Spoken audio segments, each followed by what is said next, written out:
সংসদে কথা বলার মনত নেই, রাজপথে মব সৃষ্টি করেন। কত বড় দুঃসাহস আপনাদের! বাংলাদেশে যে মবের কালচার আপনারা চালু করেছিলেন ত্রয়োদশ জাতীয় সংসদ নির্বাচনের মাধ্যমে, সেই মবের কালচার পুরোপুরি বন্ধ হয়ে গেছে।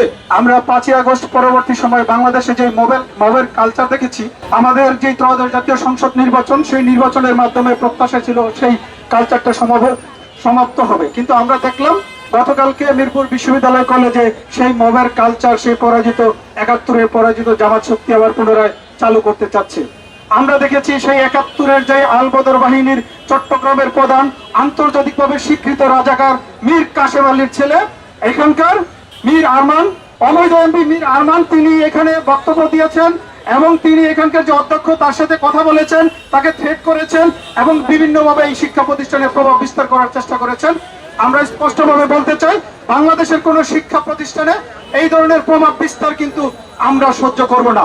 আমরা দেখেছি খুলনা প্রকৌশল বিশ্ববিদ্যালয়ের ভাইস চ্যান্সেলরকে ঘাড়ে থুতু দিয়ে ক্যাম্পাস থেকে এই জামাত শিবিরের লোকজন বের করে দিয়েছিল।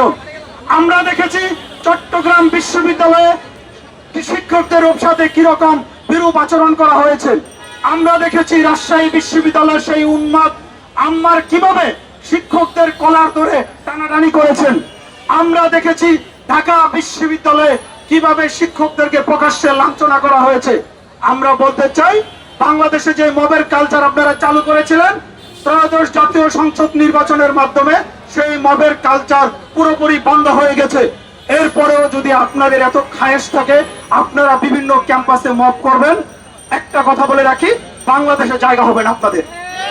আপনাদের বাপ দাদা পাকিস্তানে যে সেখানে রাজনীতি করতে হবে, বাংলাদেশে রাজনীতি করার কোনো সুযোগ আপনাদের থাকবে না। আপনারা 71 সালে বাংলাদেশ চাননি, আপনারা 71 সালে বাংলাদেশের স্বাধীনতা চাননি, এদেশের সার্বভৌমত্ব চাননি। তারপরেও বাংলাদেশের সবচেয়ে নিকৃষ্ট লজ্জাহীন প্রাণী হিসাবে বাংলাদেশে আপনারা রাজনীতি করছেন। সুতরাং আপনাদেরকে সাবধান করে দিচ্ছি, আগামীর বাংলাদেশে যে সাম্য এবং মানবিক বাংলাদেশ, সরকারের যে উন্নয়নের ধারা আছে সেই উন্নয়নের ধারা অব্যাহত রাখতে দিন।